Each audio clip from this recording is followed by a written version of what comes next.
예, 안녕하십니까. 24살 조요한이고요. 네, 춘천교육대학교에 현재 다니고 있습니다.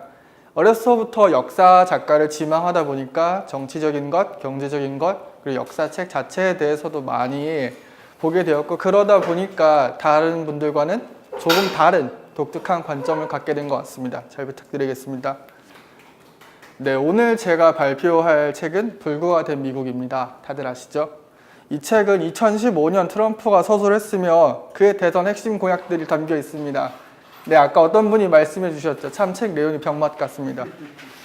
네, 그리고 특히 자신이 양심적이라고 믿는 사람들, 그리고 진보적인 관점에 동의하는 사람들한테 이 책은 다소 거부감을 주는 내용으로 구성되어 있습니다.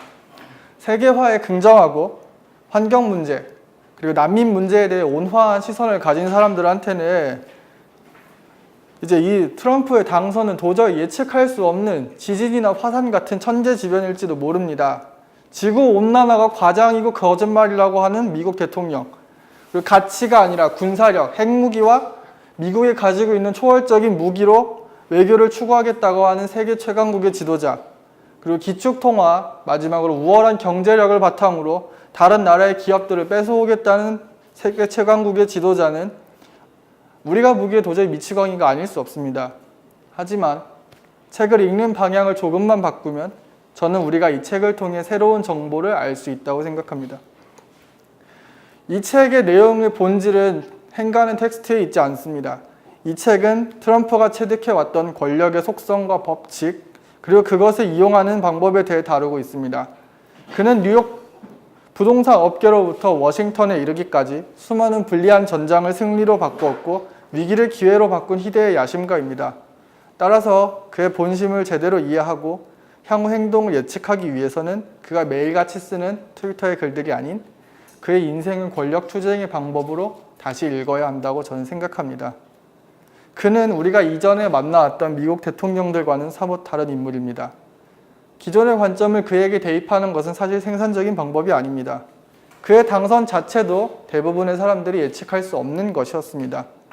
이는 가치와 도덕, 원칙이 중요했던 전 세계 질서가 아닌 트럼프만의 방식, 즉 우리가 우리 역사를 통해 배워왔던 권력의 법칙으로 세상을 바라볼 때가 됐다는 것을 의미합니다.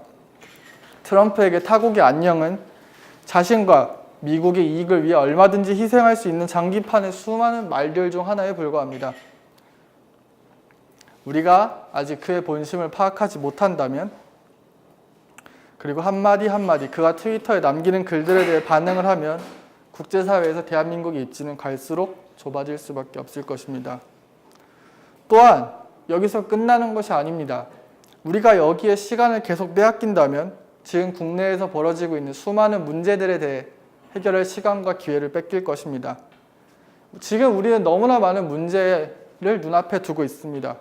지속 가능한 복지와 여성인권, 그리고 저출산, 적폐청산, 그리고 4차 산업혁명과 같은 하나씩 해결하기도 벅찬 문제들이 우리 앞에 산적해 있습니다. 저는 이렇게 얘기하고 싶습니다. 지금은 잠시 하늘을 날기 위해 땅을 열심히 달릴 때입니다. 냉정하고 현실적인 가치가 아니라 전략과 속임수로 대한민국의 외교, 안보 돌파구를 마련해야 됩니다. 저는 오늘 여러분에게 권력의 법칙 몇 가지와 트럼프가 주로 사용하는 전략, 그리고 그의 인생 가운데 중요한 순간에서 권력의 속성과 법칙들이 어떻게 이용되어 있는지를 얘기하고 싶습니다. 이번 시간을 통해 저희가 트럼프의 본질, 그리고 그가 생각하는 동북아시아 문제에 대해 생산적인 논의가 있기를 바랄 뿐입니다. 다시 한번 귀한 시간 내주셔서 감사합니다. 최선을 다하겠습니다. 네, 이제 본격적으로 시작하겠습니다. 네, 다들 책을 읽어보셨겠지만 이 책에서 그는 워싱턴에 있는 기성 정치인들에 대한 비판, 언론에 대한 비판, 중국에 대한 비판 등 소위 미국을 병들게 하고 있는 대상들에 대해 우려를 표하고 있습니다. 이 책은 정치, 외교, 언론, 교육 등, 그리고 에너지, 의료 정책 등 사회 전반적인 문제를 포괄하고 있고요. 미국 내에서 문제가 되고 있는 총기 규제, 그리고 노후화된 인프라 문제 또한 포괄하고 있습니다. 트럼프 대통령은 이 책에서 자신을 애국자라고 표현을 합니다. 사방에서 공격당하고 있는 그리고 끊임없이 약탈당하고 있는 미국을 구할 지도자는 오직 자신이라고 주장하고 있습니다. 트럼프는 외교적 실패와 무역 적자, 그리고 기독교 가치가 훼손되고 있는 미국을 다시 이기는 나라로 만들려면 이기는 법을 아는 대통령, 즉 자기 자신이 필요하다고 얘기하고 있습니다. 미국의 적들에게 무자비하고 미국의 시민, 그리고 미국의 친구들에게는 관대한 후보가 미국의 대통령이 되어야 한다는 것입니다. 멕시코와의 국경에 장벽을 세우겠다. 대중무역 적자를 해소하겠다. 주한미군 주둔비를 한국이 내게 하겠다와 같은 말들은 단순한 막말이 아닌 치밀한 맥락 속에서 계산된 언행입니다. 정치인이 아닌 기업가로서 소비자의 니즈를 정확히 파악한 것이죠. 결국 언론과 많은 유명 인사들의 우려에도 불구하고 그는 세계화로 인해 몰락한 러스트벨트의 노동자들, 그리고 다양성을 강조했던 오바마 대통령에게 불만을 갖고 있던 미국 내 기독교인들의 지지를 받고 미국의 대통령으로 취임을 했습니다.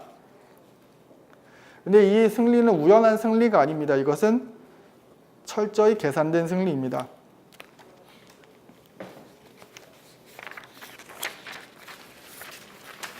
네, 그러한 승리는 바로 트럼프 대통령이 권력의 속성에 대해서 본질적인 이해가 있었기 때문입니다. 먼저 권력의 속성에 대해 첫 번째 법칙을 말씀드리겠습니다. 첫 번째 법칙은 지나친 권력의 추구는 독이 된다는 것입니다. 권력은 신비로운 속성을 가지고 있습니다. 권력 게임에 들어서 모든 사람들은 항상 권력과 적당한 거리를 유지해야 합니다. 권력에 너무 가까이 갔다가는 쿠데타를 당할 수도 있고 권력에서 너무 멀어졌을 때 우리가 맞이하는 결과는 숙청입니다. 권력과 사람과의 관계는 태양과 바다, 하늘을 나는 이카루스와 자연과의 관계와 같습니다. 고대의 궁정 대신이나 혁명가, 장군들은 자신이 위태로운 처지에 있다는 것을 잘 알았습니다.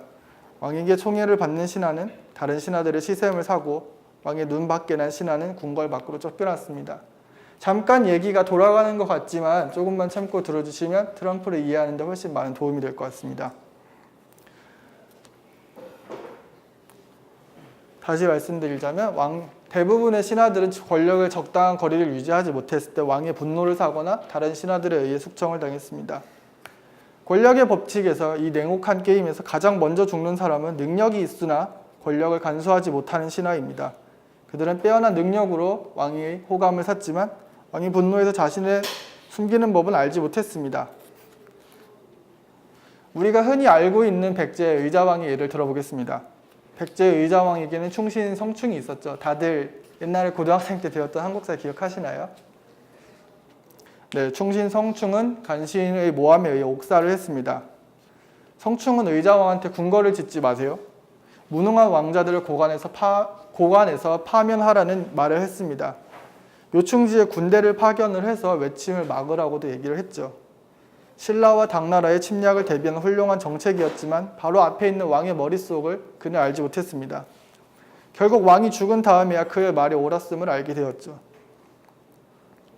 삼국지의 제갈량 얘기를 또 하나의 예시로 들어보겠습니다. 제갈량도 유비에게 오나라와의 전쟁은 이제 결국 조조의 위나라를 유리하게 만들 것이라고 얘기를 했습니다. 하지만 그는 동생들을 잃은 유비의 마음을 전혀 이해하지 못했죠. 그 결과 유비는 이릉대전에서 패배하기 전까지 제갈량과 서먹서먹한 관계를 유지합니다. 그리고 이릉대전의 패배로 초계 국력은 결국 사실상 망합니다. 절반 이하로 떨어졌죠. 우리는 언제나 훌륭한 사람이 왜 높은 자리에 가기 어렵다고 얘기를 합니다. 그리고 이해하지 못합니다. 하지만 이건 세상이 이상한 게 아닙니다. 세상은 지극히 당연하고 옛날이나 지금이나 훌륭한 사람은 높은 자리에 가기 어렵습니다.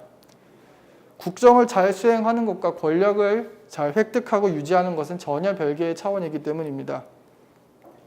네, 그리고 두 번째로 빨리 죽는 사람은 권력을 지나치게 탐하는 사람들입니다. 권력이라는 것은 맛있는 음식과 같습니다. 모두가 진미를 즐기는 미식가를 부러워하지만 품위 없이 개걸스럽게 먹는 돼지를 원하지는 않습니다. 현명한 사람이라면 얼마나 많은 권력을 갖고 있는지 사람들이 모르게 만들어야 합니다. 다시 한번 국사책의 예를 들겠습니다. 신도는 공민왕의 막강한 후원으로 일개 승려에서 권력자의 위치로 올라갔습니다. 공민왕은 그의 능력 이상을 보았고 신도는 공민왕의 권력을 알아보았습니다. 시리에 빠진 공민왕을 대신해서 신도는 공민왕의 개혁을 연이어 추진을 했죠. 하지만 귀족들의 대대적인 반발을 이기지 못하고 그는 더욱더 강한 권력을 누리려고 했습니다. 결국 공민왕은 자신의 권력의 위협을 느끼고 신돈을 숙청해버리고 맙니다. 만약 신돈이 현명한 플레이어였다면 권력을 추구하는 데 있어 귀족들의 은근한 멸시와 모욕을 자신의 권력 유지의 수단으로 사용을 했을 것입니다. 네, 자신은 귀족들의 견제를 받는 초탈한 모습으로요. 때로는 권력에서 초탈한 모습을 연기하고 권력과 잠시 멀어지는 모습을 취해야 더 큰 권력을 가질 수 있고 권력의 전장에서 오래 살아남을 수 있습니다. 네, 위와 같이 어리석은 사람들이 권력의 게임에서 슬픈 운명을 마주했다면 앞으로 말할 현명한 사람들은 권력의 게임에서 승리를 차지할 가능성이 높은 사람들입니다. 첫손에 꼽히는 사람들은 인간적인 권력을 추구하는 사람들입니다. 우리 사회에도 많이 있죠. 인간적인 모습을 하는 분들이요. 인간적인이란 말은 권력을 얻지 않겠다 혹은 권력 추구에 전력을 다하지 않겠다라는 말이 아닙니다. 오히려 인간적인 권력이라는 말은 자신의 권력을 획득하고 유지하는 데 능수능란하다는 말과 같습니다. 이 말을 잘 기억해 주시길 부탁드리겠습니다. 인간적인 권력은 그 권력에 영향을 받는 사람들이 자발적으로 움직이게 만듭니다. 인간적인 권력 영향 아래 있는 사람들은 자기가 권력의 조종을 받고 있다고 인식하지 않습니다. 그들은 자신이 마치 고결한 가치, 명예를 위해 행동한다고 생각을 합니다. 이쯤 되면 다들 의심되는, 생각되는 내용이 있죠. 미국을 다시 위대하게, 네, 자신의 이익을 위해서가 아니라 미국을 다시 위대하게 만들겠다는 가치를 트럼프를 제시한 것입니다. 이 말에 혹한 사람들은 자기가 트럼프의 계략에 놀아나고 있다는 걸 생각하지 못하고 자신이 애국자라고 받아들일 수 있게 되겠죠. 사람은 법의 얼굴을 한 권력이나 칼의 얼굴을 한 권력에는 움직이지 않습니다. 법은 사람을 힘으로 강제하지만 사람의 얼굴을 한 권력은 전통, 합리, 가치, 애국심과 같은 우리의 감정적인 부분을 자극합니다. 대체로 종교 권력을 가지고 있는 소수가 이런 권력을 누리고 있다고 볼 수 있겠네요. 이들을 잠깐 종교 권력가라고 하겠습니다. 이러한 종교 권력가들 혹은 가치를 얘기하는 권력가들은 무수한 잘못을 저질러도 비판받지 않습니다. 많은 혁명가들이나 오피니언 리더들이 흔히들 그러하죠. 추종자들은 그가 완전 무결하며 설령 그의 작은 흠집을 발견하더라도 인간적인 실수라고 생각합니다. 우리는 미국 대선판을 볼 때 트럼프는 수많은 성추문과 수많은 인종차별적인 발언을 야기했고 고발당했지만 그의 지지자들은 그걸 신경 쓰지 않았죠. 그건 작은 실수거나 그 사람 옛날에 철이 없었다거나 그 사람이 변하기 전의 모습이었다고 사람들은 생각을 하고 수긍을 했습니다. 추종자들에게 종교 지도자들의 실수는, 종교 권력가들의 실수는 공동체가 함께 이겨내야 할, 지지자들이 함께 이겨내야 될 시련에 불과합니다. 그들 유대는 인간관계나 혹은 이익이 아닌 가치에 기반한다고 추종자들은 믿기 때문입니다. 이 점을 잘 아는 종교 권력가들, 우리가 오늘 보는 트럼프는 추종자들과 자신이 이러한 이상을 공유하는 것처럼 행동합니다. 그들은 추종자들을 강압적인 힘으로 다루지 않습니다. 그들이 공유한다고 생각하는 가치를 활용해 추종자들이 스스로 자기 검열을 하게 만들고 자신의 생각을 바꾸게 만들고 나아가 그 가치를 위해 헌신하게 만듭니다. 또 다른 예시를 들 텐데요. 고대에는 사제들이 자신의 이익을 위해 신의 뜻을 참칭했습니다. 화려한 의식, 엄숙한 예배를 통해서 신의 뜻이라는 기치 아래 사람들을 모았죠. 중세 유럽의 선량한 사람들이 십자군 광기에 휩쓸린 것도 교황이 신의 뜻을 내걸었기 때문입니다. 오늘날 미국에 있는 수많은 사람들이 트럼프를 지지한 것도 트럼프가 좋아서가 아닙니다. 그가 얘기하는 미국을 다시 위대하게, 기독교 문명의 붕괴를 막기 위한 그러한 가치에 휩쓸린 것일 뿐입니다.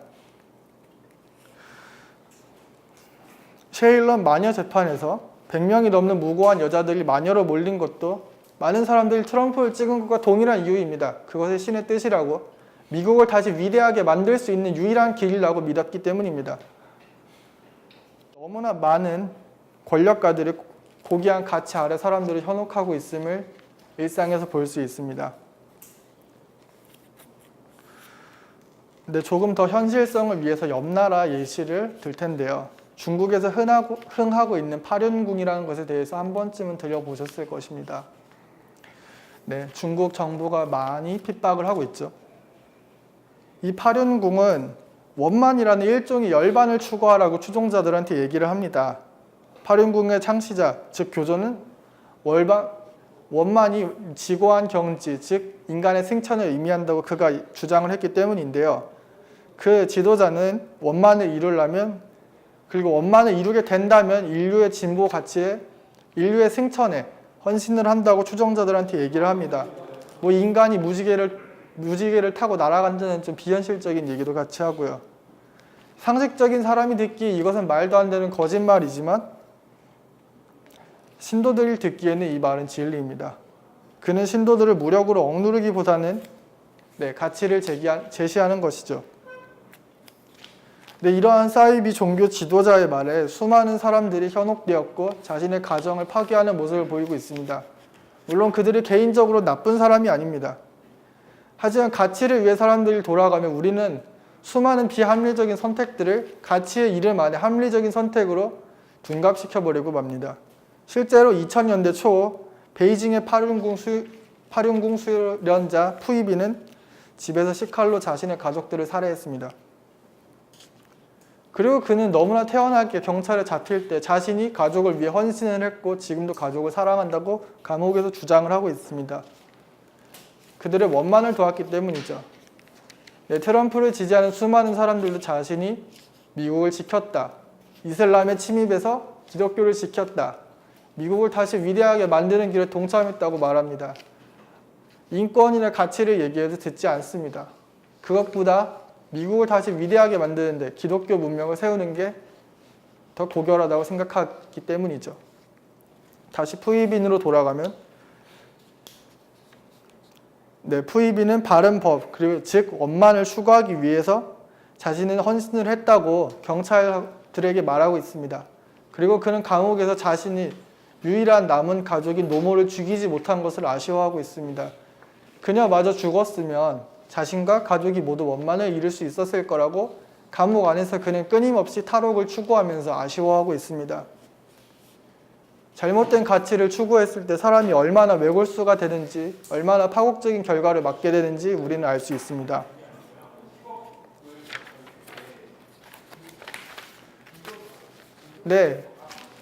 그럼 이런 종교 권력자들, 그리고 우리가 오늘 책의 주제가 되었던 트럼프는 사람을 어떻게 움직일까요? 사람을 어떻게 움직이는가 중요한 것은 사람의 감정을 어떻게 다루는지에 따라 달려 있습니다. 우리는 권력의 원천이 사람이라는 것을 잘 알고 있습니다. 트럼프 대통령도 그걸 정말 잘 알고 있죠. 창과 방패, 그렇지 현대사회에 수많은 무기가 있어도 그것을 움직이는 것은 사람이며 사람의 마음을 얻지 못하면 사람의 몸을 얻는 것 따위는 아무 의미가 없다는 것을 잘 알고 있습니다. 인간은 감정의 동물이니까요. 인간은 지구상에서 유일하게 고상한 가치와 이익을 제시해도 자신의 감정이 동하지 않으면 움직이지 않는 유일한 존재입니다. 마음이 약한 사람, 감정적인 사람, 처지가 어려운 사람들이 종교 권력자의 손에 쉽게 놀아나는 것도 그들의 감정이 극단적인 상황에 몰려있기에 종교 권력자들이 이용하기 쉽기 때문입니다. 권력을 얻고자 하는 사람들은 사람의 감정이 가지고 있는 오묘한 맥락 속에서 춤을 추고 있습니다.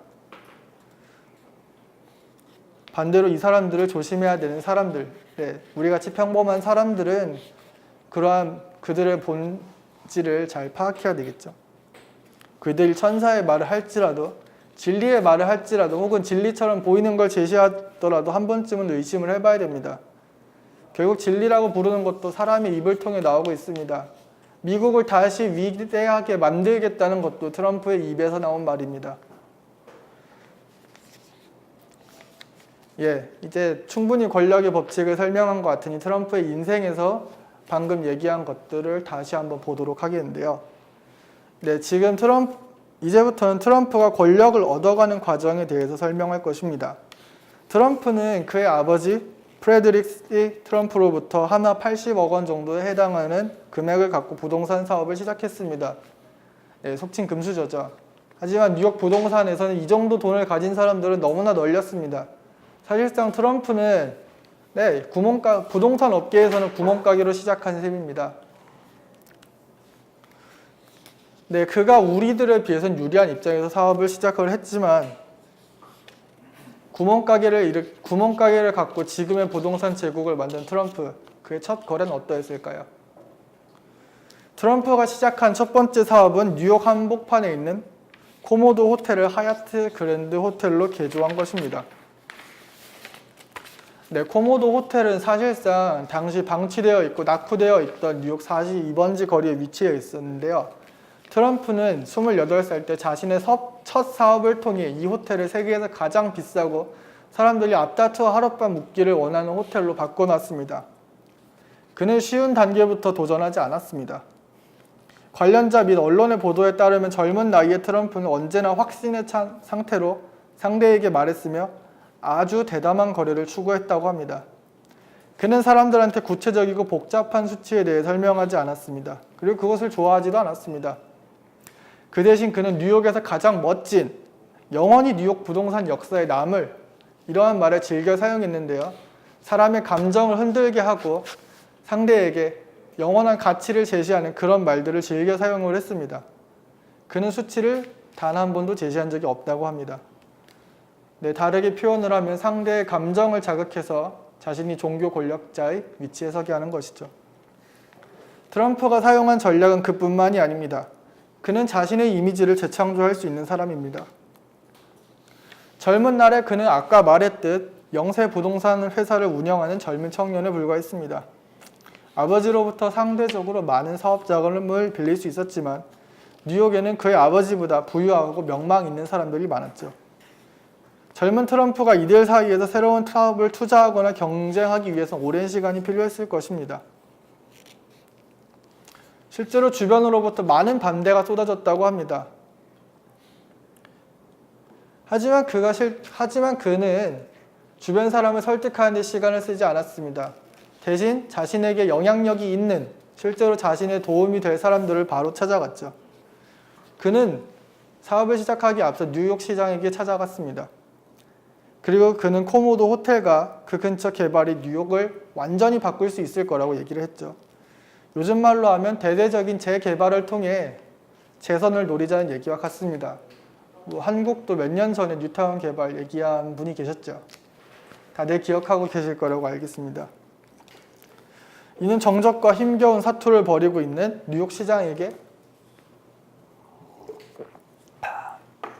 생수와 다름없었고, 그는 뉴욕 시장의 감정을 움직이고 이익을 제시하여 뉴욕 시장이 뉴욕시 의회를 위해 발벗고 설득하게 만들었습니다. 네, 뉴욕 시장은 트럼프의 첫 비즈니스 파트너가 되어 그를 위해 활약합니다. 생애 첫 도전에서 트럼프는 조건과 한계에 자신을 제한하지 않았습니다. 그는 권력을 얻기 위해 상대방의 감정을 움직이고 자신을 마치 왕처럼 보이게 하여 자신의 가치를 상대방이 왕으로 대접하게 만들었습니다. 그는 악조건에 굴복하기보다는 권력의 법칙을 통해 코모도 호텔의 소유주, 뉴욕 시장, 그리고 은행장 등 자신이 필요로 하는 사람들의 욕구를 파악하고 충족시켜주는 데 힘썼습니다. 다시 말해 그는 사람들의 욕망을 파악하는 것이 그들의 조력과 열성을 끄집어내는 데 키포인트임을 알고 있었습니다. 네, 코모도 호텔의 성공적인 재개발 이후 1983년 트럼프는 뉴욕 5번가에 자신의 이름을 딴 트럼프 타워를 완공시켜 자신의 권력을 반석 위에 올려놨습니다. 네, 물론 그는 이것의 그의 성공적인 인생 가도의 출발점일 뿐이었죠. 그는 1987년 거래의 기술을 출판을 합니다. 네, 권력을 얻기 위해 자신의 이미지를 새롭게 재창조하는 것이었죠. 사람들은 같은 이미지를 오랫동안 볼 때 지루함을 느낍니다. 아무리 좋은 이미지라도 오랫동안 보면 귀찮습니다. 솔직히 질리죠. 이 사람의 본심입니다.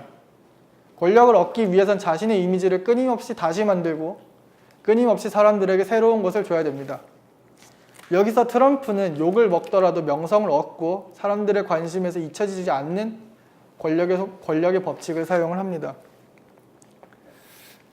1987년 트럼프는 거래의 기술이란 책을 출판을 합니다. 책을 출판하면서 그는 많은 사람들에게 자신의 성공담을 공유하고 싶다고 말하죠. 젊은 나이에 부자가 된 그를 부러워하는 수많은 사람들이 이 책을 구입했으며 트럼프는 인쇄로 많은 돈을 벌어들입니다. 물론 이는 소소한 부수입일 뿐이죠. 자신의 이름값, 사람들의 귓가에 자신의 이름을 울리게 하는 거야말로 트럼프가 얻는 최고의 소득이었습니다. 거래의 기술은 트럼프의 이름을 브랜드화하는 데 큰 공헌을 했습니다. 그리고 자신의 주상복합 아파트를 홍보하는데 이것은 큰 효과를 거두었죠. 거래의 기술은 48주간 베스트셀러의 자리를 차지했고 트럼프는 자신의 이름을 부동산 업계뿐 아니라 대중에게 알렸습니다. 하지만 그에게도 위기가 찾아옵니다. 권력의 법칙을 진정 잘 활용하는 방법은 위기에서 자신이 어떻게 빠져나오는지를 주목해야 합니다. 트럼프는 어떻게 위기에서 수차례 파산해서 자신의 재산을 지킬 수 있었을까요? 그는 1990년 내연녀와의 불륜으로 아내에게 이혼을 당했으며 불황으로 파산을 했습니다. 그의 이름을 딴 빌딩 여러 개가 도산 리스트에 올라갔고 그의 이름을 딴 요트 사업, 항공기 사업을 매각해야 됐습니다. 하지만 방금 말씀드렸듯이 트럼프는 자신의 이미지가 패배자로 남기를 원하지 않았습니다. 그는 위기의 순간에서도 자신의 이미지를 끊임없이 재창조하려고 했고 자신의 역전의 용사, 진정으로 이길 수 있는 사람이란 이미지를 이때 구축하려 했습니다. 트럼프가 새로이 만든 이미지는 방송인입니다. 1996년 트럼프는 미스 유니버스 조지케를 인수했고 그는 사업가, 작가로 이어지는 자신의 이미지에 예능인을 추가했습니다. 사람들에게 보다 쉽게 다가가고 보다 친숙하게 자신의 이름을 떨치기 위한 것이었죠. 2004년에는 그는 그 유명한 어프렌티스의 진행자로 나섭니다. 어프렌티스는 트럼프가 자신의 회사의 도전자들을 임시로 고용을 하면서 매주 한 명씩 해고하는 방송이었는데요. 그는 이 방송에서 도전자들이 자신의 사업을 위해 애쓰는 모습을 보여주어 자신을 왕처럼 만들었습니다. 사람은 다른 사람이 자신의 가치를 너무나 당당하게 제시할 때 그 사람에게 무엇이 있는 건가 호기심을 품게 만드는 건데요. 이게 아까 말씀드린 자신을 왕처럼 보이게 하는 법칙입니다. 그는 매주 $300만 1회 방송에서 얻을 수 있었습니다. 그리고 유능한 사람들이 자신의 회사를 위해 돈 한 푼 안 들이고 일하게 만들었죠. 방송을 통해 트럼프는 자신의 화려한 기환을 시민들에게 알릴 뿐 아니라 인지도의 확장, 그리고 사업가가 아닌 능수능란하게 권력을 누리고 부리는 이미지로서 재구성을 하고 소소한 경제적 이득을 얻을 수 있었습니다. 중간에 개혁당이라는 신생 정당의 후보로 출마하려고 시도하기도 했지만 이것은 그에게 본격적인 정계 진출이 아닙니다.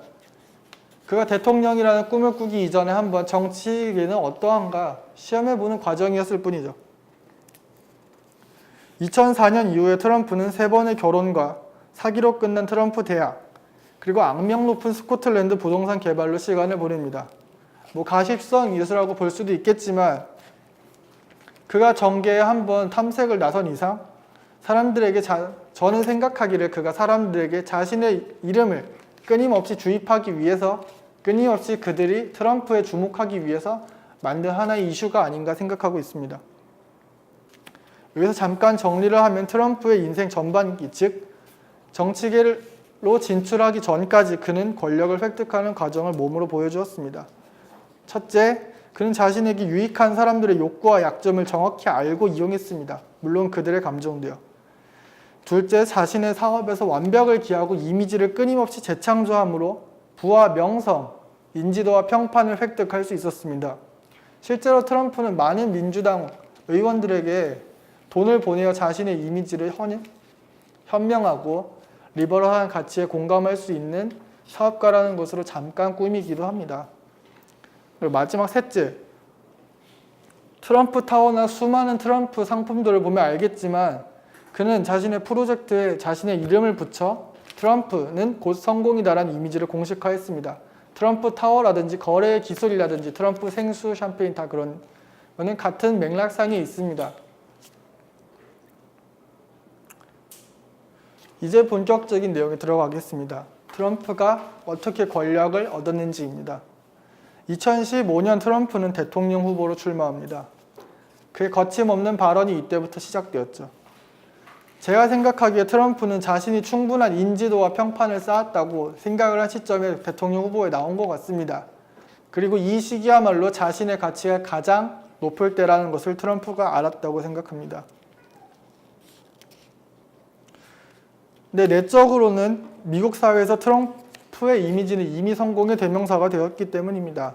대도시의 알짜배기 타워에는 트럼프의 이름이 트럼프 타워에 걸려 있으며 그는 수많은 자신의 책들을 통해 거래의 천재로 널리 알려졌습니다. 월가도 실리콘밸리에도 속해 있지 않았기 때문에 그리고 워싱턴에 속해 있지 않았기 때문에 특별히 국민의 원성을 살 일도 없었습니다. 멋진 이성과 샴페인, 성공이라는 것의 대명사가 트럼프였죠. 그리고 외적으로는 월가, 실리콘밸리, 워싱턴 모두가 즉 다른 후보들이 국민에게 신뢰를 잃었기 때문입니다. 2008년 세계 경제 위기 이후 미국인들은 미국 사회의 양극화에 주목하기 시작했습니다. 지난 30년간 월가, 실리콘밸리는 막대한 돈을 벌어들였지만 미국의 러스트벨트, 중부지방은 그리고 대다수 미국인들의 생활은 사실상 나아진 것이 없습니다. 제조업의 붕괴로 5대주 인근은 러스트벨트라 불리게 됐으며 많은 미국인들의 집이 서브프라임 모기지 사태로 경매에 넘어가게 됐습니다. 하지만 월가는 아무런 책임을 지지 않았죠. 실리콘밸리도 마찬가지입니다. 이들은 더 많은 인재를 유치하기 위해 이민 확대를 부르짖습니다. 실제로 많은 로비를 하고 있기도 합니다. 하지만 미국에 공장을 짓거나 이들이 미국에 세금을 내지 않습니다. 실리콘밸리의 기업들, 우리가 흔히 입사하고 싶어하는 구글, MS, 애플 같은 기업들은 효율적인 경영을 부르짖으며 미국보다 인건비가 싼 중국, 동남아시아 등지로 공장을 보내고 본사는 아일랜드와 같이 법인세가 낮은 곳으로 보내버립니다. 구글, 애플 같은 대기업이 제대로 세금을 내지 않고 있다는 것을 너무나 잘 알고 있습니다. 또한 실리콘밸리 대기업들의 로비로 이민의 문이 넓어진 결과 미국으로 전 세계 저숙련 노동자들이 들어오기 시작했습니다. 가장 많이 멕시코나 남미에서 오기 시작했죠. 이들은 미국인들의 반 혹은 3분의 2 정도의 비용만 받고 미국인들보다 열심히 일하기 때문에 미국인들의 일자리를 위협받습니다. 추가 수당? 이들은 안 줘도 된다고 얘기할 때도 있습니다. 지금은 물론 많이 형편이 바뀌었지만 여전히 미국인들보다 해외 불법 이민자들, 합법 이민자들이 적은 돈을 받는 것은 사실입니다. 막대한 외국인 노동자의 유입으로 다시 말해 미국 내 저학년, 저숙련 노동자들의 일자리를 잃기 시작했습니다. 당연히 이전에 이들이 일했던 일자리가 이민자들에게 넘어왔기 때문이죠. 네, 트럼프의 그 위대한 장벽, 만리장성보다 더 크고 아름다운 장벽 공약은 이러한 배경에서 나타났습니다. 그런 만리장성보다 더 크고 진짜로 우주에서 보이는 장벽을 만들겠다는 허평 같은 공약을 모든 언론 앞에서 왜 트럼프가 당당히 얘기했을까요? 트럼프는 사람들의 불만이 가슴 깊숙이 쌓인 것을 알았기 때문입니다. 밖에서 사람들이 트럼프가 그가 미쳤다고 얘기를 해도 인권과 민주주의에 역행하는 발언을 한다고 해도 집 안에서는 사람들이 트럼프의 말을 이거 맞는 것 같아, 이거 나한테 유리한 거 아닌가? 다시금 생각해 보도록 만든 것이죠. 우리 모두가 멕시코와의 국경에 거대한 장벽을 세우겠다는 것은 바보가 아닌 이상 불가능한 것을 알고 있습니다. 트럼프가 진정 장벽을 만든 곳은 멕시코와의 국경이 아니라 사람과 사람 사이의 마음 그 안입니다.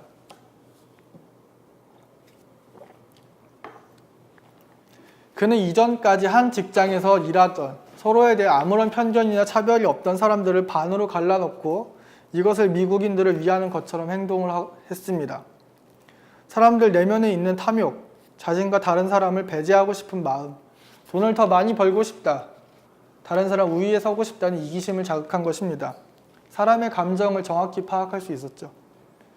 욕망을 자극받는 평범한 이들에게 트럼프가 주장하는 미국을 다시 위대하게 만들겠다는 말은 곧 내 지갑에 더 많은 돈을 들어올 수 있다는 환상으로 작용을 했을 것입니다. 물론 수많은 이들이 그의 발언을 듣고 양심의 가책을 받았습니다. 나한테 이득이 되는 건 사실이지만 바로 어제까지 웃으면서 헤어졌던 이웃을 배신하는 일인 것을 잘 알기 때문이죠. 트럼프도 평범한 사람들의 양심의 가책을 너무나 잘 알았습니다. 그래서 그는 사람들의 양심의 가책을 둔감하게 만들어주기 위해 일종의 팩트를 가져옵니다. 트럼프는 언제나 국경 수비대원들, 경찰들, 군인들의 노고를 책이나 자신의 발언으로 말하고 있습니다. 네, 물론 새벽 3시에 올리는 트위터에도 말하고 있습니다. 이들은 미국을 방위하기 위해 불철주의 노력하는 사람들입니다. 하지만 업무 특성상 이민자들과 부딪힐 수밖에 없죠. 행정상으로 불법 이민자는 미국을 떠나야 하기 때문입니다. 트럼프는 이들이 만나는 불법 이민자 중 가장 거칠고 험한 사람들의 사례를 가져와서 침소봉대를 합니다. 그의 말을 들으면 대부분의 미국으로 오는 불법 이민자들은 상당수가 마약 판매자, 테러리스트, 반군같이 무서운 사람들로 느껴지게 됩니다. 우리의 나라를 파괴하고 일상을 파괴하는 마약, 범죄자들을 몰아내자고 하는 것이니 평범한 사람들의 마음 가운데 있는 양심의 가책도 서서히 사라져갔을 것입니다. 이러한 양심을 둔감하게 만드는 방법은 이민 정책뿐 아닌 외교 정책에서도 나타나는데요. 트럼프의 외교 정책은 다들 아시다시피 평화를 위한 싸움입니다. 그는 외교를 위해서 압도적인 무력을 가져야 한다고 얘기합니다. 강력한 미국의 군사력과 경제력을 이용해서 상대방 국가에게 원하는 것을 받아내는 것입니다. 오바마 정권의 인내와 타협, 가치에 불만을 느꼈던 이들에게는 솔깃한 제안이 아닐 수 없습니다. 그는 불구가 된 미국을 통해 강한, 너무나 강해서 사용할 필요조차 없는 군사력이란 모호한 단어들을 사용하여 사람들의 마음을 현혹합니다. 경제적 빈곤과 주류 인종으로서의 상실 위협을 느끼는 이들에게 트럼프가 사용한 단어들은 너무나 매력적으로 다가올 것입니다. 반면 트럼프의 경쟁자들은 어땠을까요? 특별히 힐러리를 예시로 들겠습니다. 힐러리는 인권과 가치, 페미니즘 같은 너무나 중요하고 우리 일상과 밀접해 있지만 선거판에서 이미 너무 많이 들은 단어들을 사용했습니다. 간단하게 말해 힐러리는 너무 지루했습니다. 트럼프는 사악했죠. 하지만 지루하지 않고 늘 신선했습니다. 고루한 힐러리는 우리가 최고라는 것을 다시 한번 말해달라는 유권자들의 마음을 전혀 읽지 못했습니다. 그녀는 권력의 본질, 사람의 욕망을 자극하고 적이 약할 때 그 적을 무자비하게 짓밟는 권력의 법칙을 지키기보다는 그녀의 투자자들의 기분을 상하게 하지 않기 위해 노력을 했습니다. 월간한 실리콘밸리, 진보적인 시민단체들 말입니다. 그녀가 한 행동이 틀린 건 아니지만 권력을 얻을 수 있는 행동은 아니었다고 저는 생각합니다. 지금까지 말한 분석을 통해 우리는 트럼프가 어떠한 삶을 살았고 어떠한 생각으로 권력을 획득했는지 알게 되었습니다. 그는 사람들의 감정을 자극하고 사람들의 이기심을 자극하고 양심을 둔감하게 만들고 그들의 이익과 자신의 모호한 가치를 연관시켜 모두가 불가능해 보이는 승리를 일궈냈습니다. 하지만 이러한 승리는 역사적으로 늘 있었던 것이었죠. 사람의 마음을 움직이는 사람이야말로 아무리 불리한 조건에서도 진정 승리를 가져갑니다.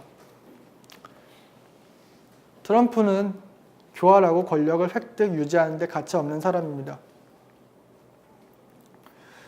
그에게 현재 대한민국이 처해 있는 동북아시아 문제는 자신의 권력을 하루아침에 무너뜨릴 수 있는 거대한 도전으로 느낄 것입니다. 하지만 동시에 거대한 기회라고도 느낄 것이고요. 동북아시아 문제를 해결하지 못하면 재선은 물론이고 트럼프가 지금까지 쌓아왔던 인기와 명예가 하루아침에 무너질 수 있습니다. 나아가 미국 자체의 권력이 무너지는 시발점이 될 수도 있겠죠. 다시 말해 그에게 북핵 문제는 한반도 안보라는 단편적인 문제가 아니라 동북아시아의 교두보, 중국의 서태평양 진출, 아시아의 동맹국 관리라는 복잡한 문제가 얽혀있는 방정식입니다. 따라서 그가 북핵 문제를 보는 방식을 알기 위해서는 우리는 한국의 관점이 아닌, 한국적인 시선이 아닌 트럼프의 관점에서 접근하는 것이 중요합니다. 모두에게 양해를 구하고 한마디 드리겠습니다. 트럼프에게 대한민국은 필수 불가결한 존재가 아닙니다.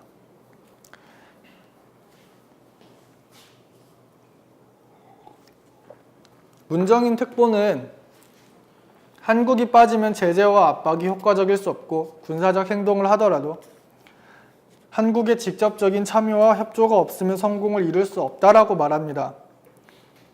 하지만 트럼프의 입장에서 한국은 지리적 이점을 핑계로 성가시게 구는 동맹국일 뿐입니다. 속칭 계륵이죠.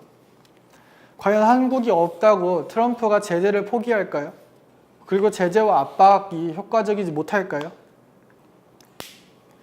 중국도 북한에게서 돌아서는 지금 한국이 문정인 특보의 주장처럼 행동하면 미국의 세컨더리 보이콧에 경제 제재를 당할 수도 있습니다. 미국은 바보가 아닙니다. 트럼프도 바보가 아닙니다. 더군다나 한미 FTA 재협상 혹은 파기를 요구하고 있는 트럼프에게 이러한 행동은 한미 FTA 재협상 혹은 파기를 촉진시키기 위한 명분으로 작용할 수 있습니다. 그는 한국이 먼저 우리를 배신했다고 말할 것이기 때문이죠.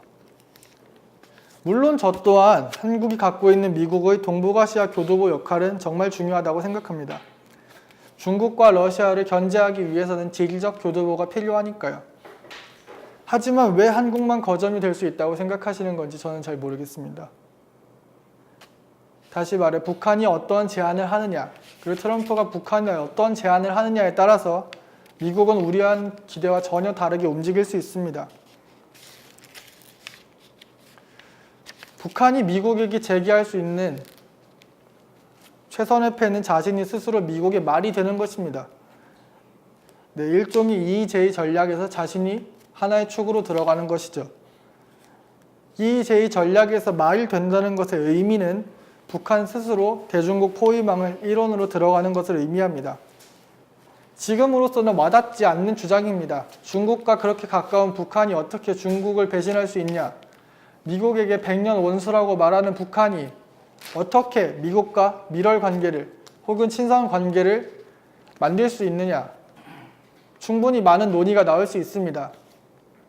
하지만 북한은 어차피 중국과 영원히 함께 갈 수 없는 운명이라고 저는 생각합니다. 북한은 예전부터 북한에게 최대의 적은 남한도, 미국도, 일본도 아닌 중국이라고 인식하고 있었습니다. 2012년 언론에 공개된 김정일의 유서를 보면 김정일은 미국과의 대결은 심리적인 대결일 뿐 한반도의 주적은 중국이라고 말합니다. 김정일, 즉 죽은 김정일은 중국을 역사적으로 우리를 가장 힘들게 했던 나라, 앞으로 가장 경계해야 될 나라라고 말하고 있습니다. 심지어 그들에게 이용당하지 않도록 해야 된다고 김정은에게 죽어가면서까지 경고를 하고 있습니다. 김정일이 아닌 김정은을 봐도 김정은은 자신의 대부인 친중파의 장성택을 공개 처형을 하고 중국의 경고를 무시하고 2차례나 핵실험을 하는 등 핵무기가 발전하면 발전할수록 한미일 뿐만 아니라 중국을 무시하는 태도를 같이 보이고 있습니다. 실제로 중국은 경제적인 면을 봐도 북한 내에서 지나치게 강한 영향력을 행사하고 있습니다. 북한은 원유 수입의 대부분, 경제의 90% 이상, 사치품의 50% 이상을 중국과의 무역을 통해 얻고 있습니다. 체제를 유지하기 위해 북한 엘리트들은 중국 눈치를 볼 수밖에 없는 것입니다. 김정은이 장성택을 숙청한 것은 고모 김경희의 남편이라서 또 그가 자신의 일종의 혈육이라 하더라도 그가 장성택이 자신의 권력에 심각한 위협이 되었다는 것을 반증합니다. 북한과 미국이 말싸움하는 사이 나쁜 이웃이라면 북한에게 중국은 자신이 아플 때 자신에게 마약을 파는 마약상과 같습니다. 트럼프, 아베, 김정은, 시진핑은 이러한 북중 관계의 특수성을 잘 알고 있습니다. 트럼프가 김정은에게 상대적으로 유화적인 모습을 보였다, 갑자기 불과 분노로 얘기하는 것도 중국이 국제사회에 동조하는 척하지만 북한의 결정적인 숨통을 끊지 않는 것도 중국의 품에서 북한을 떨어뜨려 놓으려는 미국, 일본과 어떻게든 북한을 손에 넣고 싶어하는 중국과의 싸움이 그 이면에 깔려 있습니다. 아직 많은 분들은 미북 밀월 관계 시나리오가 비현실적이라고 환상이라고 단언을 합니다. 미국이 한미동맹을 먼저 깰 이유도 없고 북핵을 용인할 경우 전 세계적인 핵 도미노가 발생할 것이기에 미국은 북한의 핵 보유를 용납할 수 없다고 말합니다. 특히 진보 진영에서 이렇게 말씀하시는 분들이 많은 걸로 저는 알고 있습니다. 물론 이분들은 정말 훌륭하신 분들이고 저보다 많은 경험과 지혜를 갖고 계시는 분들입니다. 개인적으로도 존경하는 분들이 많습니다. 하지만 저는 확신할 수 없다고 생각합니다. 세상에 어떠한 일도 확신할 수 없습니다. 지금 사실 대한민국의 외교적 입지는 국제사회에서 정말 참담하게 말할 수 없는 지경입니다. 여기 계시는 많은 분들은 국제 무대에서 대한민국의 목소리가 얼마나 빠르게 소멸되어 가고 있는지 잘 아실 겁니다. 이제 트럼프는 북핵 문제를 얘기할 때 한국을 찾지 않습니다. 트럼프는 러시아에 전화를 걸어도 문재인 대통령에게 먼저 전화를 걸지 않습니다. 시진핑 주석은 일본 아베 총리와 만나기 위해서 물밑에서 협상을 조율을 해도 문재인 대통령에게 특사를 파견을 하지도 먼저 전화를 걸지도 않습니다. 일본 총리는 말할 것도 없습니다. 문재인 대통령은 한반도 내에서 전쟁은 불가능하며 북핵 문제는 한국의 허락 없이, 즉 한국이 북핵 문제를 주도해야 된다고 국제사회에 연일 말하고 있지만 주변 국가 중 진지하게 듣는 나라는 아쉽게도 한 나라도 없습니다. 코리아 패싱은 이미 우리 현실 앞으로 다가왔습니다.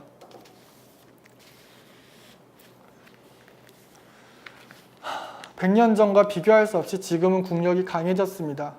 참 다행한 일이지요. 하지만 100년 전과 똑같이 외교의 방향이 갈피를 못 잡고 있습니다. 100년 전 이 나라는 청나라와 일본 제국 사이에서 영세 독립국을 주장했습니다. 국호를 바꾸고 제도를 정비했고 대한제국이라고 우리 스스로를 소개했죠. 하지만 국제사회의 흐름을 파악하지 못했습니다. 청나라가 얼마나 허약한지, 일본과 영국의 동맹이 어떻게 되고 있는지, 러시아와 영국과의 그레이트 게임에 대해서는 전혀 알지 못했습니다.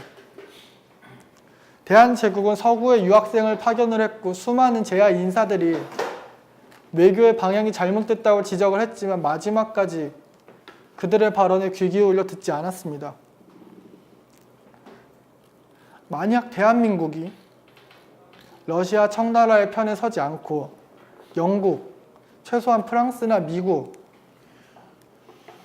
그들의 니즈를 잘 파악하고 그들과 손을 잡을 수 있었다면 우리는 위안부 문제와 같은 사건을 겪지 않아도 되지 않았을까요? 1910년에 국권을 피탈당하는 일은 적어도 없지 않았을까요? 저는 감히 그렇게 추론해 봅니다. 오늘날의 코리아 패싱은 분명 100년 전처럼 극단적인 상황까지 가지 않을 것입니다. 100년 전 조선은 정말로 세계에서 허약했고 별 볼 일 없는 은자들의 나라였지만 지금의 대한민국은 무역량 세계 6위, 종합국력으로는 세계에서 7위, 8위 하는 강한 나라입니다. 대한민국은 충분히 선진국 문턱에 도달했습니다. 그리고 유사시 독자적인 핵무장이 가능한 몇 안 되는 나라이기도 합니다. 이런 나라가 북한의 핵으로 인해 국토 전체를 빼앗기거나 하는 일은 저는 사실상 불가능하다고 생각합니다. 그러나 여기까지일 것입니다. 대한민국의 발전은 더 이상 기대할 수 없을 것입니다. 이 핵협상에서 조건만 맞는다면 미국, 중국, 일본, 그리고 러시아와 북한은 그들이 생각하기에 적절한 선에서 한국을 방치할 것입니다. 한국을 동등한 대화 상대, 무역 파트너로 인정하는 대신 대화의 격을 낮추고 대화 상대로 대우하지 않을 것입니다. 걸핏하면 혐한을 부추기거나 무역 분쟁을 야기하겠죠. 이제 어떻게 보면 정말 최악의 상황으로 갔을 때 한국과 주변 국가의 무역 분쟁은 그리 놀랄 일이 아니게 될 것이기 때문입니다. 이제 그들은 너무나 잘 알고 있습니다. 자기네가 조금만 강하게 나가도 대한민국은 스스로 물러날 나라임을, 정신적으로 허약한 나라임을 주변국들은 너무나 잘 알고 있습니다. 북한이 남북협력을 바탕으로 한 손에 핵을 들고 한 손에 평화를 들고 위협을 하면서 각종 지원을 받아내면 우리나라의 경제력은 더욱더 떨어지겠죠. 저출산과 각종 사회적인 문제, 복지 비용까지 더하자면 대한민국의 경제력은 차츰차츰 떨어지고 사회 발전의 동력은 식어갈 것입니다. 그리고 기업들은 하나둘씩 한국을 떠날 것입니다. 결국 대한민국은 공무원과 공시생, 그리고 대한민국을 떠날 힘조차 없는 사람들만 남게 되겠죠. 트럼프 대통령은 한국을 제대로 대우하지 않을 가능성이 높습니다. 우리가 지금처럼 명분에 집착했다가는 트럼프 대통령은 한국을 한켠에 제껴놓고 북한, 일본, 그리고 중국, 러시아와 새로운 판을 구상할 가능성이 높습니다. 오히려 트럼프 대통령 입장에서는 미중 사이에서 왔다 갔다 하는 신뢰할 수 없는 한국보다 한국을 잡아챌 고삐로 북한을 이용하는 것이 일거양득이라고 생각할 수 있습니다. 그렇다고 주한미군을 철수하지 않을 것이지만 주한미군이 서울 위에, 즉 평택 기지 위에 있을 일은 더 이상 없겠죠. 그렇게 된다면 한국이 미국의 말을 듣지 않았을 때 트럼프 대통령은 북한을 활용할 것이고 북한을 견제하기 위해 때로는 한국 편을 들어줄 수도 있을 것입니다. 대한민국은 더 이상 자주 국가가 아니라 트럼프 대통령이 국제사회에서 대중국 견제를 위해 활용하는 하나의 장기말로 전락하는 것이죠. 이러한 생각은 미국, 북한만 갖고 있는 것이 아닙니다. 북미 밀월 관계는 일본이 생각하는 동북아시아 구상에도 정말 적합한 모델입니다. 일본은 지금 보통 국가화를 추구하고 있습니다. 보통 국가는 전쟁이 가능한 나라를 의미하는데 단순히 국방력의 증가를 의미하는 것은 아닙니다. 일본이 보통 국가화가 되면 미사일, 군사용 로봇 등 일본이 지금까지 진출할 수 없었던 분야에 대해서 마음껏 진출할 수 있는 것을 의미하기도 합니다. 사실상 일본의 정치적, 경제적, 군사적인 목적이 일본의 보통 국가화인 것입니다. 보통 국가화를 통해 일본은 국가 전체에 활력을 불어넣고 싶어 합니다. 하지만 정치 군사적으로는 지금까지 다소의 성과가 있었으나 경제적으로는 미비했습니다. 한국, 중국 기업들의 약진으로 일본이 경제 면에서는 자신이 원하는 성과를 거두지 못했습니다. 특히 대한민국 삼성전자의 활약이 두드러졌죠. 그러나 코리아 패싱이 점점 더 다가오고 코리아 패싱이 심화되면 심화될수록 한국 사회가 경직되고 기업들이 탈출을 하기 시작한다면 이 기업들은 어디로 갈까요? 제가 생각하기에 이 기업들 중 상당수는 일본으로 갈 것 같습니다. 일본만큼 한국과 문화가 비슷한 나라, 인종이 비슷한 나라가 없고 한국과 가까운 나라가 없습니다. 그리고 일본 기업과 한국 기업은 사내 문화에 있어서도 상당히 많은 유사점을 보이고 있습니다. 또한 일본은 튼튼한 경제력을 가지고 있고 한국 기업들이 필요로 하는 많은 부품을 일본에서 수입하기도 합니다. 코리아 패싱이 심화되어 한국 사회가 경직되고 경제가 활력을 잃으면 많은 기업들은 일본으로 탈출을 시도할 가능성이 높습니다. 이렇게 되면 일본의 보통 국가화는 완성되는 것입니다. 일본이 한국 편을 들어줄 이유는 사실상 없습니다. 중국은 더 말할 것도 없습니다. 정말 암울한데요. 이미 중국은 한반도 정책을 이의제의로 피고 있기 때문입니다. 중국은 동북아시아에서 영향력을 확대하고 나아가 미중 패권 전쟁에서 이기기 위해 남북한을 지금까지 적절하게 활용을 했습니다. 그들은 북한의 핵 개발을 묵인을 하면서 북한을 자신들의 경제에 종속화시켰고 남한에게는 제1의 무역량을 바탕으로 남한이 미국의 편에 적극적으로 서지 못하게 만들었습니다. 소위 말해서 중국은 한국을 향해서 여전히 갑질 중인 것이지요. 사드 문제, 한일 FTA 문제, 여러 가지 다른 문제들 한국은 중국의 눈치를 보면서 적극적으로 행동하지 못하고 있습니다. 그들은 북한이 완전히 자신들에게 독립하지 않는 이상 자신들에게 위협이 되지 않을 것을 너무나 잘 알고 있습니다. 중국에 이미 경제적으로 모든 것을 의존하는 것이 북한이기 때문이죠. 근데 이렇게 보면 어쩌면 중국은 사실상 한국을 동등한 국가로 대우하지 않는 거라고 생각할 수 있습니다. 제가 보기에 맞는 것 같습니다. 중국에 있는 수많은 정부 관리들이 한국을 향해 소국이 대국에게 저항하는 것은 이치에 맞지 않는다와 같은 망발을 여과 없이 한 적이 있죠. 그들의 인식이 그러합니다. 그들은 이미 우리를 EEZ 말로 보고 있습니다. 이제 정말로 중요한 문제인데요. 그럼 한국은 어떻게 해야 될까요? 저의 수많은 암울한 예측을 들은 사람들이 마음속에 떠오르는 질문이 바로 그거일 것입니다. 한국이 어떻게 행동해야 되는지, 주변 국가들이 이렇게 우리에게 호의적이지 않은데 대한민국이 어떻게 나아가야 될지 물어보고 싶다고 저는 생각합니다. 앞으로 한국이 취할 수 있는 선택지는 크게 보면 4개가 있습니다. 첫째, 북한의 핵 위협에 굴복한 채 굴욕적인 평화를 누리는 것입니다. 둘째, 현재처럼 미국의 핵 우산을 의지하는 것인데요. 미국이 한국을 지키겠다는, 뉴욕이 불바다가 되더라도 서울을 지키겠다는 확실한 의지가 있다면 이것은 정말 좋겠지만 세계 어느 나라 대통령이 자신의 나라를, 자신의 국민들을 희생하면서 타국의 이익을 지켜줄까요?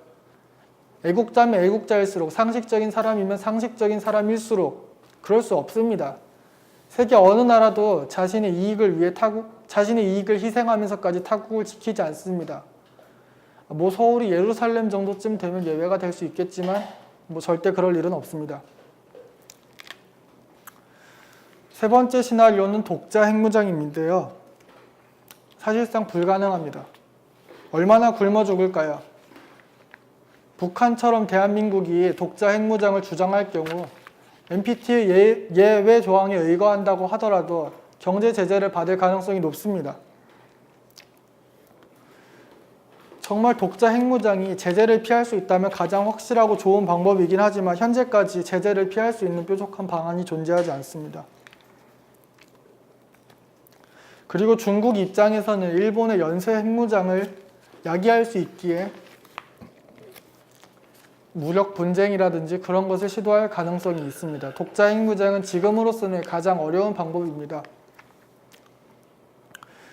마지막으로 남은 방안은 전술핵 재배치인데요. 지금 많은 분들이, 그리고 제가 예전부터 얘기해왔던 부분이기도 합니다.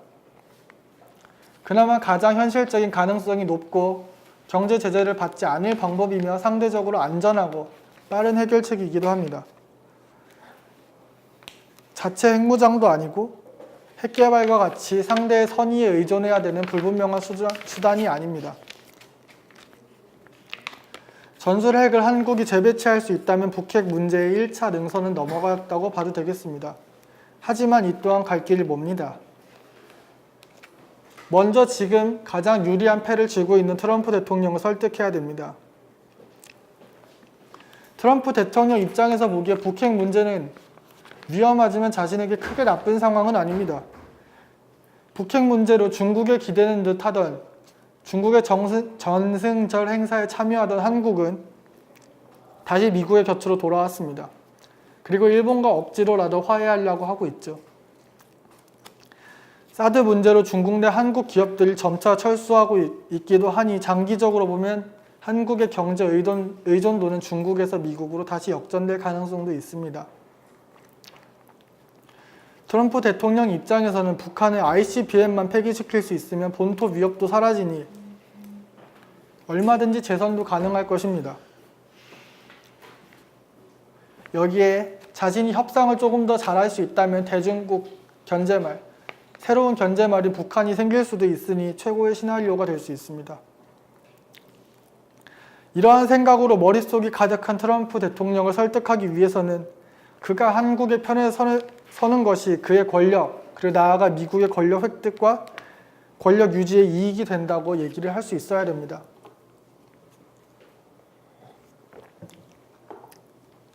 그는 권력 게임의 대가이기에 어중간한 방법은 효과적이지 않습니다. 고수에게는 그가 잔꾀를 부릴 여지를 주지 말아야 됩니다. 다시 말해 한국은 트럼프에게 절대로 트럼프가 피할 수 없는 예 아니면 노라고 답할 수밖에 없는 질문을 던져야 하는 것입니다. 한국이 트럼프에게 던질 질문은 우리 자신을 판돈으로 거는 질문입니다. 북핵 위기 앞에 노예로 전락하느니 차라리 세계 정세와 세계 경제 그리고 세계 평화의 거대한 불안을 야기시키겠다고 트럼프 대통령에게 협박을 하는 것입니다.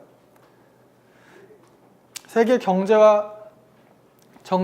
경제가 하락세에 처하고 정치적으로 흔들리며 나아가 미국 주도의 NPT 체제가 흔들리는 시나리오에 대해서 트럼프가 움직이지 않을 수 있을까요? 적어도 문재인 대통령을 설득하려고 하고 문재인 대통령에게 특사를 파견할 것입니다. 미국의 패권 유지를 위해서이기 때문입니다.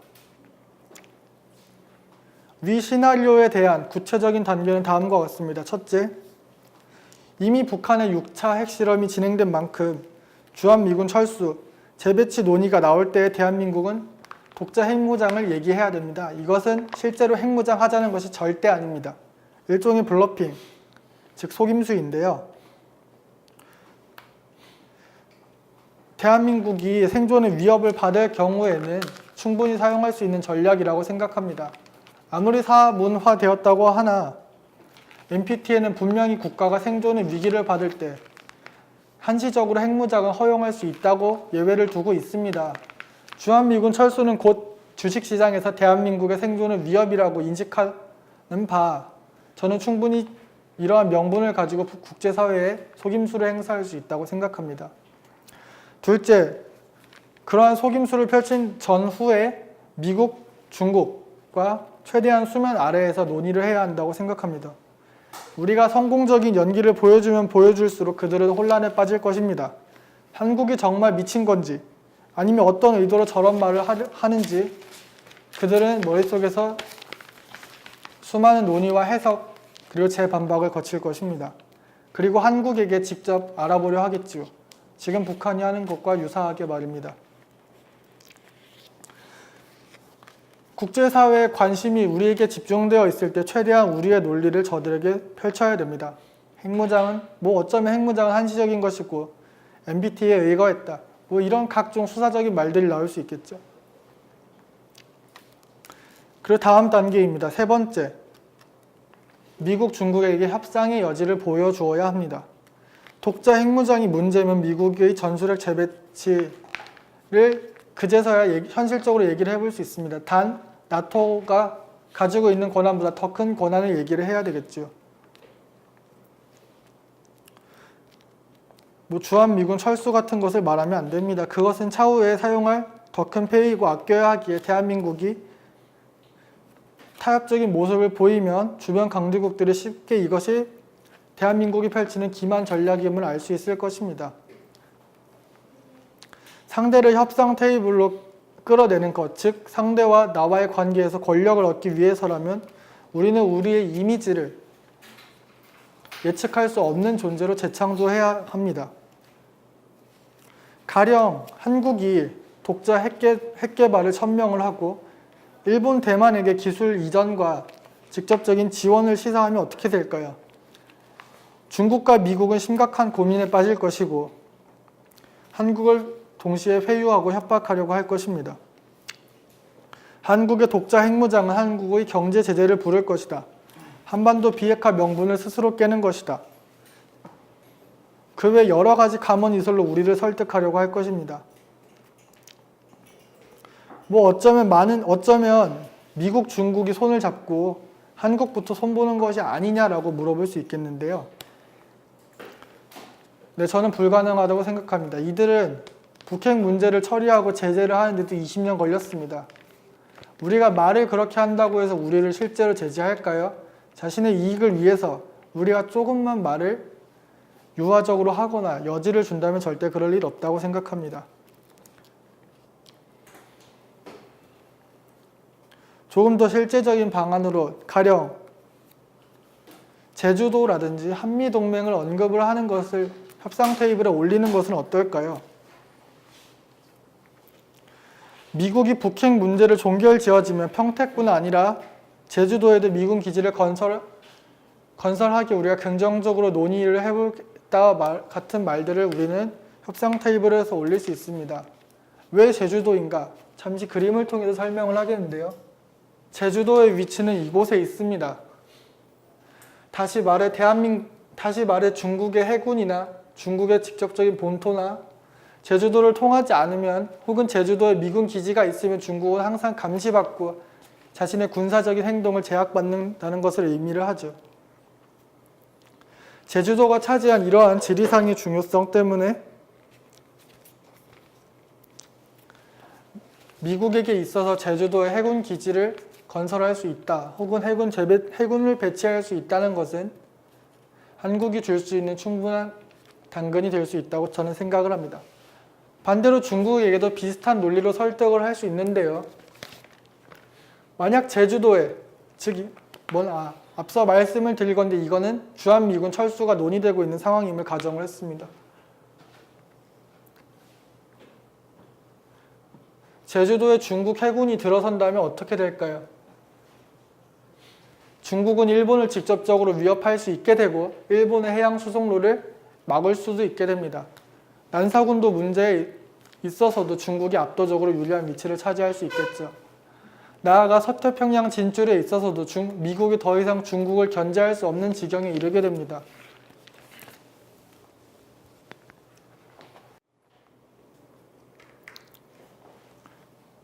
여기에 중국에게 주한미군 철수가 확실시 될 경우 중국과의 군사적인 협력을 더욱더 강화할 수 있다는 몇 가지 추가적인 제안을 더 던져볼 수 있는데요.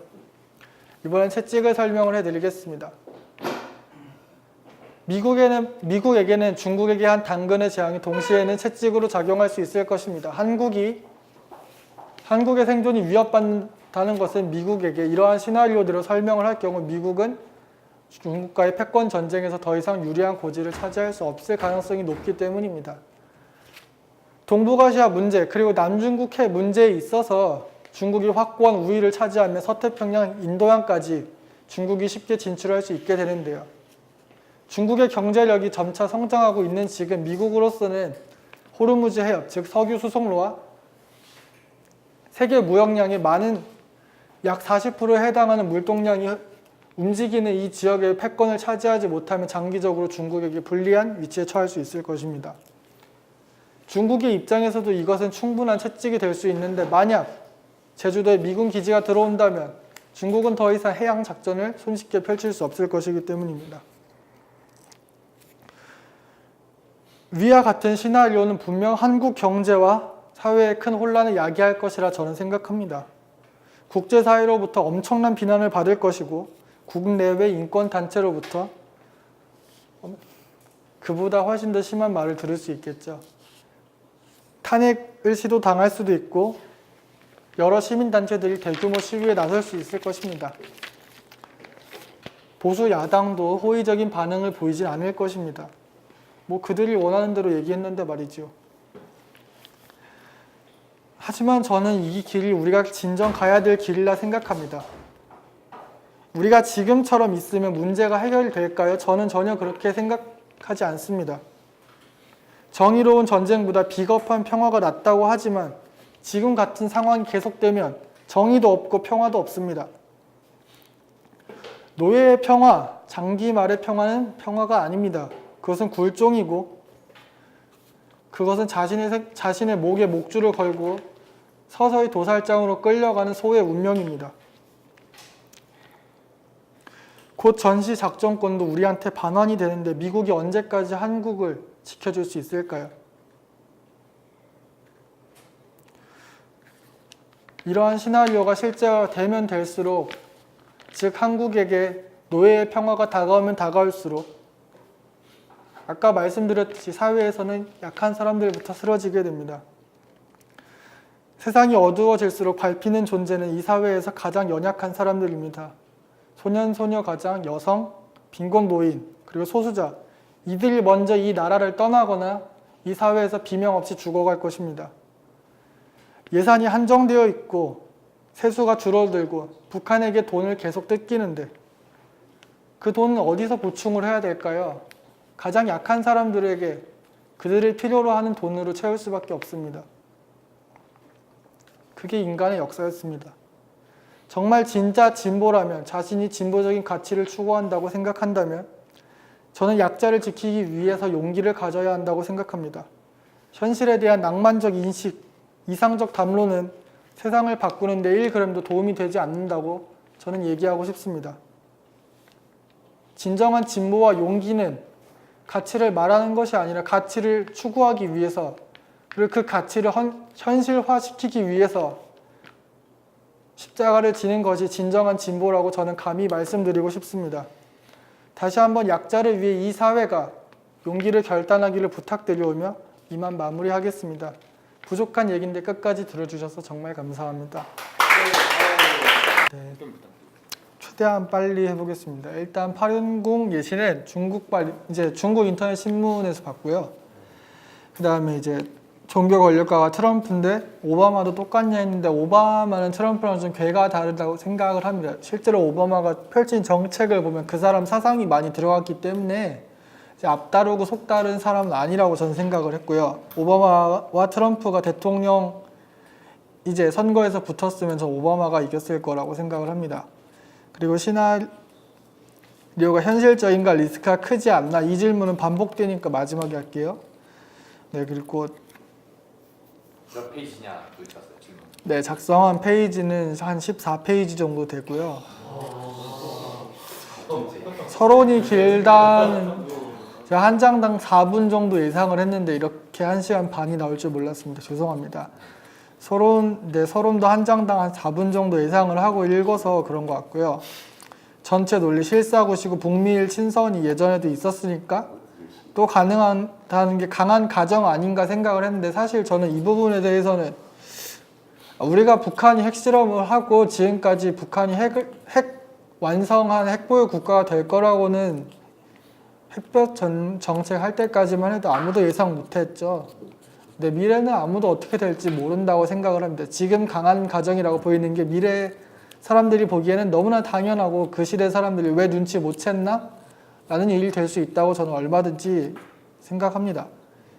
그리고 의지로 돌파 가능하냐, 저 시나리오가, 이것도 비슷한 질문이니까 마지막에 할게요. 4번 질문도 비슷했고요. 트럼프와 김정은 독자적으로 행동 가능한 권력이 어느 정도인가인데, 그러니까 김정은은 정말 독자적으로 거의 모든 게 가능하다고 저는 생각을 하고요. 트럼프는 이제 미국 내에 있는 많은 사람들의 이제 조언을 얻고 이제 그 사람들의 지지를 얻어가면서 행동을 한다고, 왜 국내 정치에 있어서는 꽤 많이 타협적인 모습을 보이기도 하고 후퇴도 많이 했죠. 사실상 트럼프 케어 문제라든지 그런 부분에 있어서는 트럼프가 이제 많이 다른 사람들 눈치를 본다고 봐요. 그리고 그 다음 6번째 질문이 대북 제재가 이어지는데 이러한 시나리오가 실효적인가, 그리고 북한이 지금 최후의 발악을 하는 게 아닌가라고 말씀을 해주셨는데요. 대북 제재는 사실상 원유를 끊지 않으면 저는 실효성이 없다고 봅니다. 그리고 북한 이게 최후의 발악인가, 사실 국제사회 관점을 바꿔서 보면 국제사회가 군사적 옵션 말고 할 수 있는 거 지금 거의 다 했다고 보는데, 그럼 북한이나 국제사회는 할 수 있는 거 지금 거의 다 했다고 봐야 되지 않을까요? 그리고 한국의 캐스팅 보트 역할은 부족하지 않나. 네, 부족하죠. 그러니까 동북아시아 균형자론이 현실성이 조금 부족하지 않냐 저도 생각을 하고 있고요. 캐스팅 보트 역할의 정상적인 상황이라면 부족을 하니까 극단적인 극약 처방을 하자는 얘기였습니다. 그리고 총기 의료 교육에 대해 전반적인 생각은 어떡하냐. 저는 그러니까 총기 규제는 미국이 워낙 넓고 이미 풀린 총기가 많고 국경 내에서 드나드는 총기가 많으니까 어쩔 수 없다고 보지만, 의료 정책은 오바마 케어가 훨씬 낫다고 생각하고 교육에 있어서도 그러합니다. 트럼프 교육 정책은 정말 MB랑 닮은 점이 많은데 사실 좋지 못하다고 생각을 해요. 그리고 8번째 질문도 이어지죠. 트럼프와 MB 너무 닮은 거 아닌가라고 생각하는데 저는 사석에서 다른 분들한테 트럼프 대통령이 MB 때 대통령을 했거나 혹은 MB가 문재인 대통령 대신 이제 시간을 바꿔서 지금 대통령이었으면 즉 박근혜 대통령이 옛날에 탄핵을 당하고 그 다음 문재인 대통령 그 다음 MB였으면 지금 둘이 참 영혼의 호흡을 이루지 않았을까 생각을 해요. 네, 진정한 한미 동맹이 이루어지겠죠.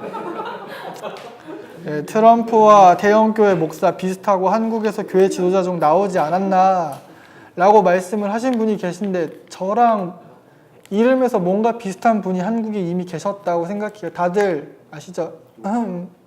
대형교회 목사님 중에 저랑 이름 중에 뭔가 비슷한 분 계시잖아요.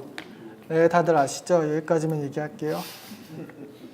네, 부시의 네오콘과 트럼프의 강경파 어떤 차이가 있냐고 보는데 그러니까 네오콘은 신자유주의 정책에서 안보를 접근해 보면 트럼프는 신자유주의 정책이 아니라 고대나 이제 근대까지 있었던 이제 조금 더 이제 포괄적인 영역에서 국가를 운영을 하는 일종의 궁정 대신의 입장을 해서 본다고 봐요. 그러니까 군사, 경제, 그리고 이제 사회 정책이 모든 게 혼합되어 있기 때문에 훨씬 예측하기 어렵다고 봅니다. 그리고 제주 해군기지 건설 5년 내에 현실적이지 못하다. 그리고 5년 내에 완공, 그리고 확장 이런 게 불가능하지 않냐 말씀을 해주셨는데 외국 선진국들은 정권이 바뀌어도 중요한 정책은 일관적으로 추진을 하잖아요. 이거는 대한민국의 한계가 아닌가, 아쉬운 점이 아닌가라는 개인적인 생각이 있습니다. 그리고 지금 기조를 유지하면서 즉 대화와 강경책 병행을 유지하는 게 효과적이냐 그러면서 이제 이런 시나리오를 추진할 수 있냐고 하셨는데 저는 일단 대화 정책이 별 의미가 없다고 보고요. 그러니까 이거는 햇볕 정책과도 연관이 되는데 햇볕 정책 저는 정말 중요하지만 이제 상대방이 악의를 갖고 접근을 했을 때 햇볕 정책은 참 어렵지 않나 생각을 해요. 그러니까 애당초 사기꾼이 사기를 치려고 했는데 아무리 비즈니스 감각이 뛰어나고 아이디어가 훌륭을 해도 사기당하는 거 순식간이잖아요. 전 햇볕 정책이 그러하다고 생각합니다. 정말 좋은 정책이고 획기적이었지만 상대방이 사기꾼이었던 거죠. 네, 그리고 트럼프의 당선이 이제 단지 이제 대형교회 목회자들처럼 상대방을 홀려서 당선된 게 아니라 경제적인 문제가 있지 않았냐라고 말씀을 해주셨는데 제가 너무 길어서 아마 흘려들었을 가능성도 있고 제가 말을 제대로 못 전했을 가능성이 높지만 단순히 홀린 게 아니라 저는 트럼프가 자신이 유리할 만한 상황에 맞게 이제 나왔다고 봤어요. 그러니까 상황에 맞게 즉 이제 세계화로 인해서 이제 러스트벨트가 붕괴한 상황을 트럼프가 캐치를 한 거고 그들에게 이익을 제시하고 마지막에 감정이 제시가 된 것, 즉 먹고 사니즘을 이제 논리의 기반으로 하고 그 다음에 감정적인 호소가 있어서 먹혔다고 본 거지 그냥 사기꾼이 감정으로만 사람을 휘둘린 게 아니라고 봤습니다. 아까 그래서 이제 극단적인 상황에 있는 그런 사람들의 감정이 잘 휘둘린다고 말씀을 드린 것 같고요. 그리고 미국의 힘을 점검해 봐야 되지 않냐고 하셨는데 미국의 힘 정말 중요한데 그런 미국도 실수를 많이 하고 북한에 대해서는 감청이 되는데 왜 지금처럼 대응을 할까 그런 의문이 있고요. 한국이 미국에 대해서 이제 속속들이 아는 것과 같이 미국도 이제 국내에 있어서 여러 가지 문제가 있지 않는 여러 가지 이제 논의도 있고 문제도 있고 하니까 미국이 이제 한국의 모든 의도를 안다고 해도 쉽게 움직이기는 어렵지 않나 저는 생각을 해요. 네, 어쩌면 이거 희망적인 생각일 수도 있다고 봅니다. 그리고 불구가 된 미국에서 저학력 저소득 백인 미국인들이 미국과 자신을 동일시하지 않냐고 질문이 들어왔는데 이게 결국 미국을 위대하게 트럼프가 만들 수 있냐 이 질문이잖아요. 저는 반대로 관점을 바꿔서 생각을 해봤습니다. 미국 말고 전 세계를 깽판 쳐서 난장판으로 만들어지면 상대적으로 미국은 위대해지는 거 아닌가요? 네, 저는 트럼프 대통령이 이걸 생각한다고 봤어요. 그러니까 전 세계에 혼란을 가져오고 미국만 멀쩡하면 미국은 위대해진 거 아닌가요? 네, 그리고 두 번째 질문. 와, 네, 트위터 탈퇴는 트럼프가 지구를 떠나기 전까지 불가능하다고 봤습니다. 오늘 딱 걸린 거 그거 하나입니다. 그 북미 미를 현실적으로 이행이 어렵고 이제 북중 동맹이 이제 종속되어 있는데 어떻게 될까라고 봤는데 북한은 1인 독재 국가잖아요. 1인 독재자가 자신의 생명줄을 다른 사람이 잡고 있는 상황 자체를 전 끊임없이 탈피 시도를 할 거라고 봤어요. 네, 그 다음에 전자권 문제 어떻게 처리해야 되는 제가 참 어려운 문제인 것 같은데 저는 전자권 환수는 진보적인 어젠다에 많이 동의를 해도 참 이거는 어려운 문제라고 생각을 하는 게 일단 돈이 너무 한국이 많이 깨지니까 어렵다고 봤어요. 사회 문제를 해결하고 좀 선진국 라인에 올라선 다음에 그 다음에 해도 충분히 되지 않을까 싶어요. 물론 여러 가지 한국이 군사적 이제 정책적인 한계를 갖고 있긴 하지만 한국이 일단 선진국 올라설 때까지는 미국을 방패막이로 충분히 써야 되지 않냐. 특히 안보 면에 있어서는 네. 그게 돈이 좀 덜 든다고 봤고요. 네, 그리고 강연의 구성에 대해서는 네, 부족해서 죄송합니다. 그리고 이제 두 번째 질문은 앞에서 얘기했던 거랑 비슷하니까 넘어가겠고요. 트럼프가 재선을 못하면 어떻게 할까? 힐러리가 만약에 되면 정책이 방향이 바뀌지 않을까라고 봤는데 이제 뭐 미국 외교 정책에 대해서 힐러리나 트럼프가 저는 이제 군사적인 옵션에 대해서 비슷하다는 걸로 알고 있었고요. 그리고 트럼프가 재선을 위해서 동북아시아 핵 문제에 집착을 할 거라고 저는 생각을 합니다. 왜냐하면 트럼프가 국내적으로 많은 정치적 위기가 있잖아요. 이 모든 상황을 한 번에 역전을 시키기 위해서는 이 모든 걸 덮을 수 있을 만한 큰 치적이 있어야 되는데 저는 그게 북핵 문제라고 봤어요. 네, 말 그대로 미국 김정은이 워싱턴에 날아가서 백악관에서 트럼프랑 햄버거 먹으면서 회의할 수 있으면 재선은 따놓은 당선 아닐까요?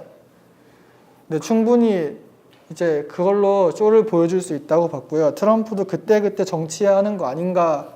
뭐 실제로 그럴 수 있는데 그 사람 인생 궤적부터 그때 그냥 주어진 대로 사업을 처리했으면은 되게 착실하게 저는 부동산 업계에도 그렇게 가지 않았을까 봐요. 되게 착실하게 작은 사업부터 하고 조금 큰 사업, 그 다음 빌딩을 올렸을 거라고 봅니다. 머릿속에 어느 정도 로드맵이 있었기 때문에 처음부터 남들이 미쳤다고 할 만한 이제 투자에 성공을 하지 않았을까 봐요. 이게 트럼프가 코모도 빌딩을 지을 때 이제 기존에 없던 대출 방식을 이제 자신이 직접 고안을 해서 은행장한테 갖고 뉴욕시 의회의 보증을 받았기에 은행한테 대출을 얻을 수 있었어요. 그러니까 보통 시의회가 개인 사업자, 그것도 영세 사업자한테 보증을 안 서주는데 이거 자체가 좀 거대한 큰 그림 그린 거 아닌가 저는 생각을 합니다. 네, 일종의 빅픽처를 잘 그린 거죠. 28살짜리가요. 네, 그리고 시나리오가 현실적으로 불가능하지 않냐. 이게 제일 많이 들은 질문인 것 같은데요. 네, 말씀드렸다시피 미군 철수가 논의되는 긴급한 상황을 저는 말씀을 드렸어요. 왜냐하면은 북미 미럴 관계가 되고 북한과 일본의 관계가 개선이 되려면 미군이 철수가 논의가 되거나 혹은 미군이 평택 라인 이남까지 내려와야 되잖아요. 그렇게 되면 한국이 이미 충분히 흔들릴 거라고 봐요. 그것을 이제 진행되는 과정에서 주가도 떨어지고 당연히 외국인들도 많이 떠나고 기업들도 많이 한국을 탈출하고 그러겠죠. 네, 그런 상황에서라면 지금과 같은 시나리오가 지금보다 훨씬 더 현실적으로 와닿지 않을 거라고 봤습니다. 네, 이상입니다. 네, 감사합니다. 시간까지 잘 지켰죠.